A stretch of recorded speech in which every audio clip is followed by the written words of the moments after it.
Black money tax rate होता है 30%। यहाँ पे दो चीज़ कवर है, एक फॉरेन इनकम या फिर फॉरेन अनडिस्क्लोज एसेट, ये भी इनकम भी अनडिस्क्लोज होगा। Assessment year 2016-17, black money act 2015। यहाँ पे कोई जब टैक्सेबल होता है तो एक्सपेंस का अलाउंस नहीं मिलता है या फिर लॉस सेट ऑफ नहीं होता है, ग्रॉस वैल्यू पे टैक्स होगा और लॉस सेट ऑफ भी नहीं करेंगे। अब यहाँ पे जो 30% टैक्स लगता है at the 30% respect of undisclosed foreign income and asset of previous year. तो अब यहाँ पे एसेट में टैक्स उस ईयर में लगता है जिस ईयर में एसेट नोटिस में आया AOK, और इनकम जब का वो इनकम है, क्योंकि एसेट में स्पेसिफिकली बोला जिस ईयर में नोटिस में आ रहा उस ईयर में एसेट को टैक्स करेंगे। अब यहाँ पे income from the source outside India और undisclosed asset located outside India. अब यहाँ पे एसेट जो है वो खुद के नाम पे हो सकता है या फिर बेनिफिशियरी के उसका बेनिफिशियल ओनर हो सकता है, या ये दोनों कंडीशन होगा, ये या तो उसके नाम पे है या बेनिफिशियल ओनर है, एंड उसका एक्सप्लेनेशन वो दे नहीं पाया, has no explanation about the source of investment of such asset. फिर इसमें SSC किसको बोलेंगे? SSC वो इंसान हो, SSC वो पर्सन होगा जो कि रेसिडेंट होगा in India with the meaning of the, या फिर नॉन रेसिडेंट होगा, नॉन रेसिडेंट और not ordinary resident. R but NOR हो गया यहाँ पे, रेसिडेंट में ही तो वो कवर हो गया ना, आर बट ऑर्डिनरी रेसिडेंट वो यहाँ हो गया, या non resident but not ordinary resident. ये और क्यों लिखा है देख लेना। फिर ये चल सकता है, नॉन रेसिडेंट या ऑर्डिनरी रेसिडेंट चल सकता है, लेकिन वो रेसिडेंट रहा, नॉन रेसिडेंट भी चल सकता है, नॉट ऑर्डिनरी रेसिडेंट भी चल सकता है, लेकिन वो रेसिडेंट था इन प्रीवियस ईयर जब इनकम जो रिलेट कर रहा है उसके लिए, या फिर एसेट जो लोकेटेड है बाहर में आउटसाइड वो एक्वायर हुआ था उसके लिए। अब यहाँ पे अगर उससे पहले ही इस एक्ट के आने से पहले ही कोई एसेट अगर एक्वायर कर रहा है तो उसको मान लिया जाएगा कि जब नोटिस में आया तभी वो एसेट एक्वायर हुआ है, और उसके बाद any person resident acquire by him actually. यहाँ पे उस पर्सन को SSC मान लेंगे अगर वो रेसिडेंट रहा है in previous year in which undisclosed asset जो था वो एक्चुअली में एक्वायर किया गया था। अब यहाँ पे आता है प्रीवियस ईयर किसको बोलेंगे? अगर नया बिजनेस है तो जिस दिन स्टार्ट हुआ उस दिन से लेके क्लोजर का डेट, या फिर 31 ऑफ द मार्च जो भी आएगा विच एवर इज अर्लियर। अगर क्लोजर पहले गया तो क्लोजर, वरना 31 मार्च। वही है, बस कहानी बता रहा है इसमें। न्यू इनकम सोर्स तो इग्नोर मारो, डिसकंटिन्यू कर रहा तो first day of the financial year, जब तक डिसकंटिन्यू हो रहा तब तक एनी अदर केस 1 अप्रैल से 31 मार्च।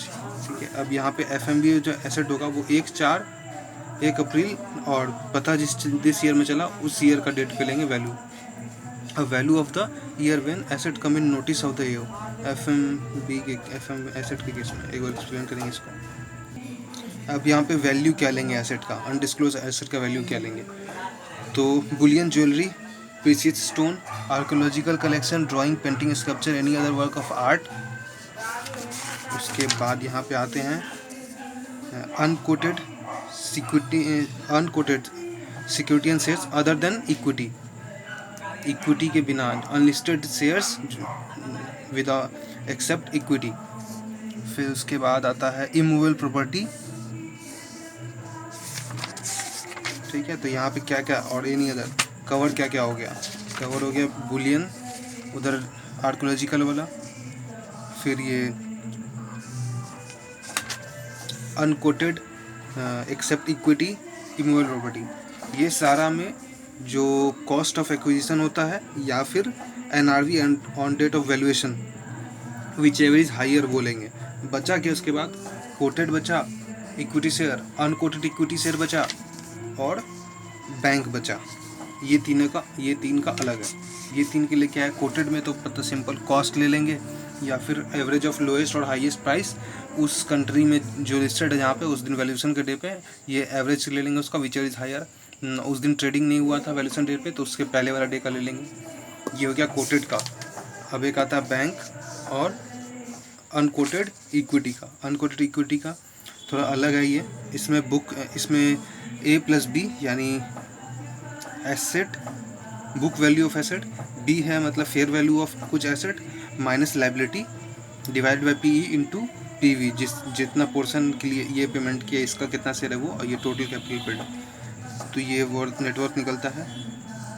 अब यहाँ पे एसेट में क्या लेंगे, एसेट में book value of asset other than Boolean jewellery precious stone article, ये सब चीज़ जो है अदर देन वाला में ये सब का FMB लेते हैं, जो कि यहाँ बताया बी के अंदर FMB of the Boolean jewellery. ये तो एसेट में बुक वैल्यू लेंगे इन सब का और ये सब का FMB लेंगे। अब माइनस कर देंगे income tax paid any amount of income tax if less than refund claimed by any amount shown in the asset including the amount of deferred expenditure which is not represent the value of asset। तो यहाँ जो नहीं लेंगे deferred expenditure advance tax TDS, यानी अगर include किया होगा total में तो माइनस कर देंगे, बट एक्चुअल में अगर रिफंड बन रहा है तो उसको ले लेंगे, तो एसेट मानेंगे उसको। फिर ये FMB बता दिया। फिर total book value of liabilities को लेंगे, उसमें से माइनस कर देंगे, यानी नहीं लेना है paid up capital of equity share, और एक अमाउंट सेट अपार्ट किया जा रहा है डिविडेंड के लिए, तो रिजर्व एंड सरप्लस नहीं लेंगे। यहाँ पे provision for in tax liability नहीं लेंगे, कंटीजेंट लाइबिलिटी नहीं लेंगे, अदर प्रोविज़न जो भी नहीं लेंगे। PE डिवाइड करेंगे PE से, तो PE क्या है, P है total amount of paid of equity share as shown in the balance sheet, और PV क्या है द पेड ऑफ वैल्यू जो SEC दे रहा है फॉर द इक्विटी शेयर, जितना पैसा वो दिया वो उससे इंटू कर देंगे तो उसका आ जाएगा। अब ये आया अनकोटेड का बता दिए, नॉर्मल था, इमूवेबल प्रॉपर्टी भी नॉर्मल था। अब वैल्यू यहाँ इमूवेबल प्रॉपर्टी में वैल्यूएशन रिपोर्ट ले सकता है, बुलियन में भी वैल्यूएशन रिपोर्ट ले सकता है, इसमें भी वैल्यूएशन रिपोर्ट ले सकता है वैल्यूअर। अब बैंक के लिए क्या है, तो sum of all deposit since opening since date of till date of declaration होगा, और any amount any deposit made from the withdrawal not to add, अगर विड्रॉल से ही कोई डिपॉजिट किया जा रहा है वापस तो वो सबको ऐड नहीं करेंगे। जो डिपॉजिट अगर विड्रॉल से करने के बाद वापस डिपॉजिट हो तो उस डिपॉजिट को ऐड नहीं करेंगे। सम ऑफ ऑल डिपॉजिट आ रहा सिंस ओपनिंग। अब ये क्या था, वैल्यूएशन ऑफ, हाँ एक यहाँ पे है कि वैल्यूएशन ऑफ इंटरेस्ट, अगर किसी फर्म में ALP AOP में अंदर मेरा किसी फर्म में अगर वो मेंबर है PSR मिल रहा है, तो जो PSR है तो उसमें क्या कर रहा है, पहले कैपिटल उसको दे रहा है जिसका जितना कैपिटल था, और जो बचा हुआ अमाउंट है ऑन डिसोल्यूशन होगा या ऐसे ही होगा, ऐसे ही है तो PSR की रेशियो में, अगर डिसोल्यूशन है तो डिसोल्यूशन किस रेशियो में हो रहा है वो माइनस कर देंगे, जो बचेगा वो आएगा।